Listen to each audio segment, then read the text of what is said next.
Muy buenas chicos, bienvenidos un día más a mi canal. Hoy, antes que nada, desearos que estéis lo mejor posible con el coronavirus.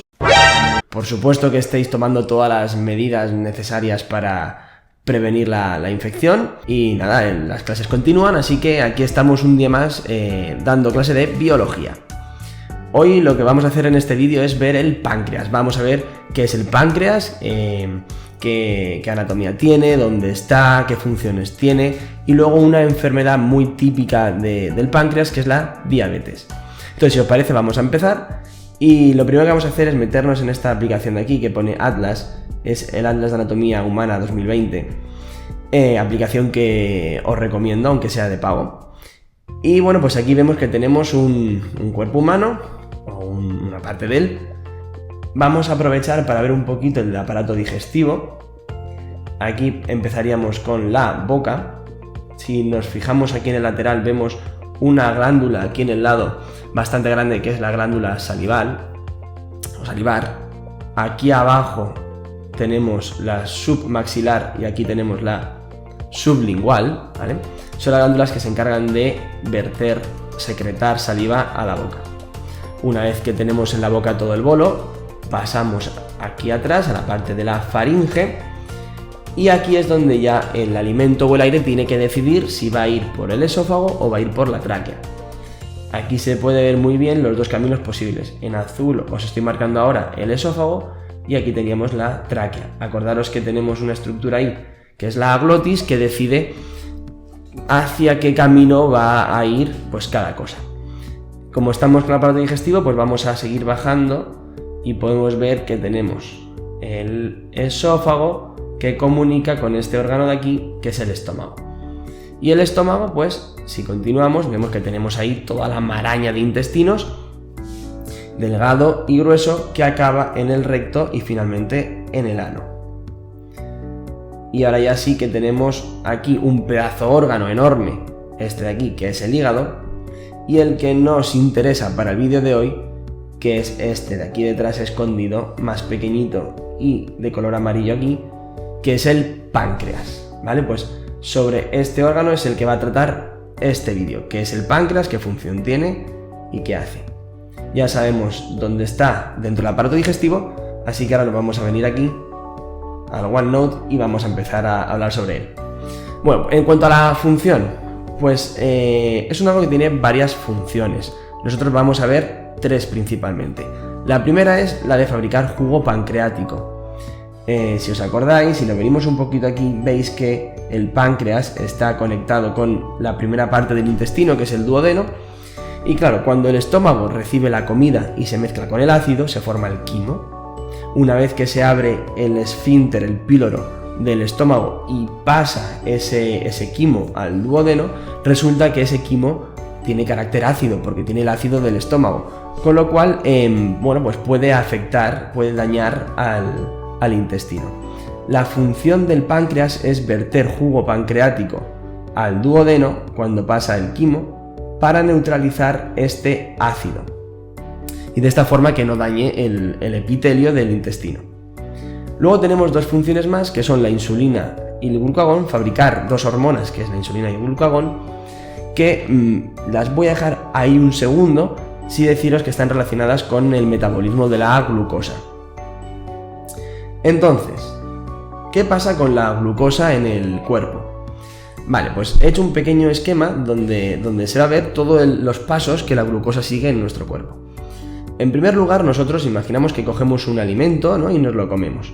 Este alimento lleva consigo dentro nutrientes, ¿vale? Ya dijimos en otros vídeos que puede llevar proteínas, hidratos, grasas, vitaminas, minerales. De estos nutrientes que lleva, algunos van a pasar a transformarse en glucosa. Este alimento va a pasar, pues ya lo hemos visto, faringe, esófago, estómago, hasta llegar a los intestinos. Una vez que llega a los intestinos, se va a absorber y va a pasar a la sangre. Esta glucosa que ya está en mi sangre va a ir por todo el cuerpo, a todos los órganos, hasta que llega a las células y se va a meter dentro de las células. Una vez que está dentro de las células, pues o bien se va a la vacuola para almacenarse o bien se va a la mitocondria para producir energía. Estos procesos, por supuesto, son mucho más complejos de lo que estoy diciendo aquí, pero bueno, para que os hagáis una idea. Sí que es verdad que es posible, ahí lo tenéis en verde, que luego la glucosa haga un camino inverso, es decir, que salga de la célula y vaya a la sangre para poder ir a otros órganos y a otras células. Una vez que sabemos esto, ya podemos hablar de las hormonas pancreáticas, de la insulina y el glucagón. Porque si os fijáis aquí, en este paso de aquí, en el paso de la sangre a las células, cuando el azúcar pasa de la sangre a las células, tiene que pasar por unas puertecitas, entre comillas, que hay en la membrana plasmática. ¿Quién abre estas puertecitas? Pues la llave que abre la puertecita de la célula para que pase el azúcar es la insulina, ¿vale? La insulina es una llave que abre la puerta de la membrana celular para que la glucosa pase dentro de la célula.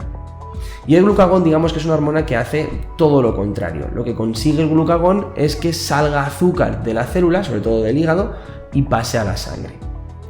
Con lo cual, la insulina consigue que el azúcar pase de la sangre adentro de la célula, y el glucagón hace que el azúcar o la glucosa pase de la célula a la sangre. En cuanto a los niveles de glucosa en sangre, podemos tener diferentes estados en nuestro cuerpo. Por un lado, la normoglucemia, que es tener unos niveles normales de azúcar en sangre. Hasta aquí todo bien. Por otro lado, podemos tener hiperglucemia, que es tener los niveles de azúcar altos en sangre. Cuando pasa esto, ¿qué consecuencias tiene?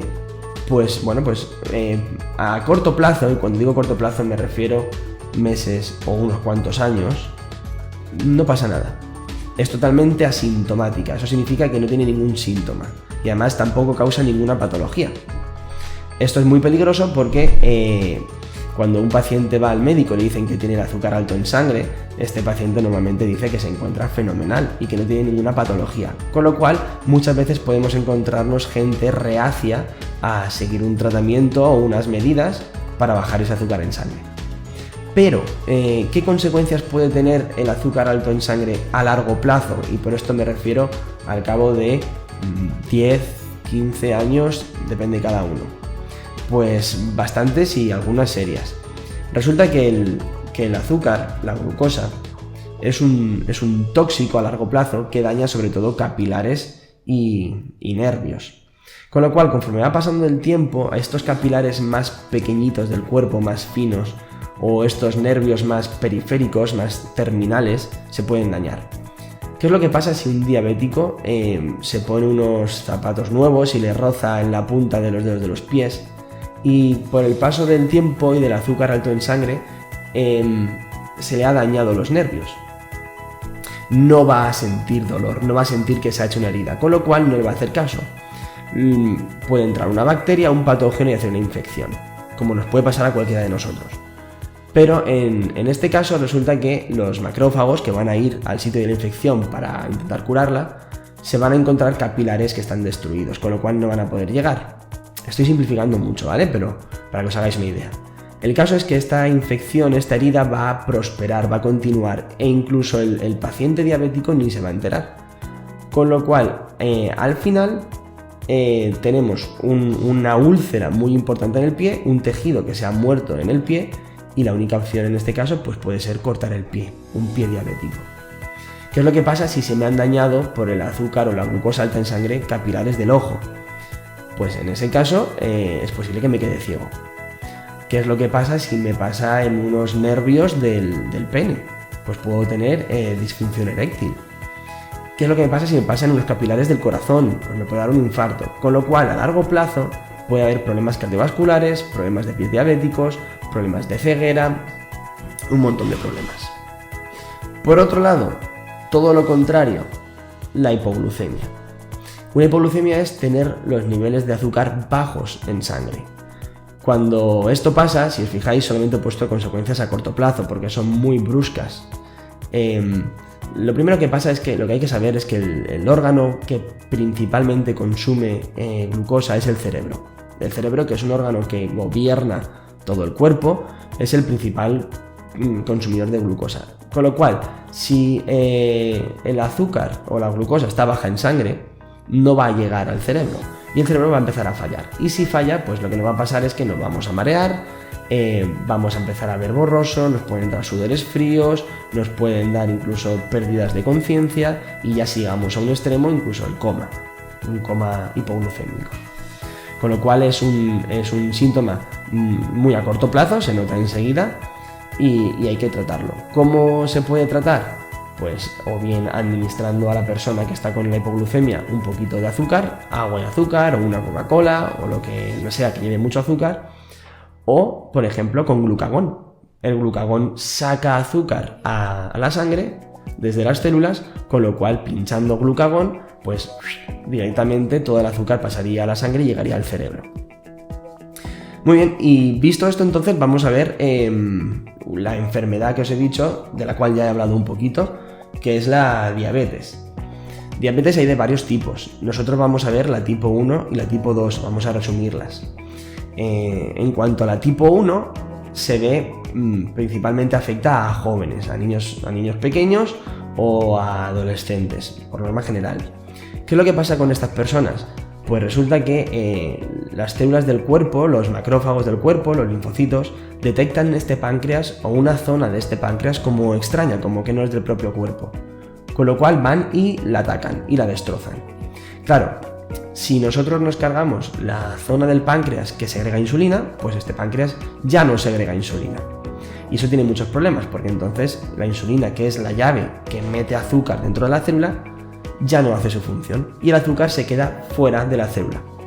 Las células entonces no pueden coger esa glucosa para producir energía. El paciente, el niño, pues se siente débil. Aparte, su cuerpo, al ver que las células no tienen azúcar o glucosa, entiende que no está comiendo y le entra más hambre y no para de comer. Como hay mucho azúcar en la sangre, este azúcar se tiene que eliminar de alguna manera y se elimina por orina, con lo cual el niño no para de ir al baño a hacer pis, la orina tiene un olor dulzón y como va mucho a hacer pis, también tiene un montón de sed. Con lo cual tenemos un niño que está cansado, que está débil, que no para de ir a hacer pis, que tiene un montón de sed. Incluso en algún momento le puede dar ya un coma hipoglucémico o un problema grave y entra en urgencias. Se le toma el azúcar en sangre y se detecta que tiene diabetes. ¿Cuál es la opción, la única opción a día de hoy que tiene un diabético tipo 1? Pues como no segrega insulina, la única opción es pincharse insulina.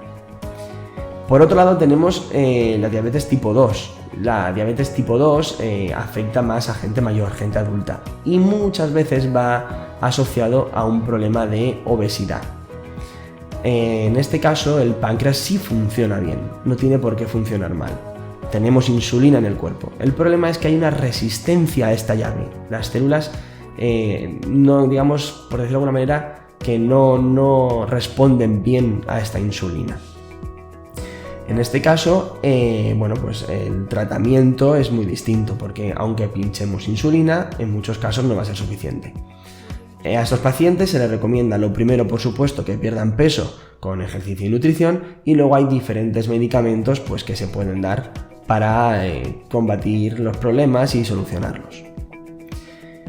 Y bueno, pues esto es todo lo que vamos a ver en este tema sobre el azúcar, la glucosa, la diabetes y el páncreas. Es un tema complejo, es muy interesante, es mucho más difícil de lo que estoy explicando aquí.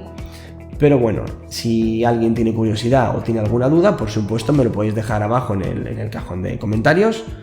Y nada, sin más, nos vemos en el siguiente vídeo.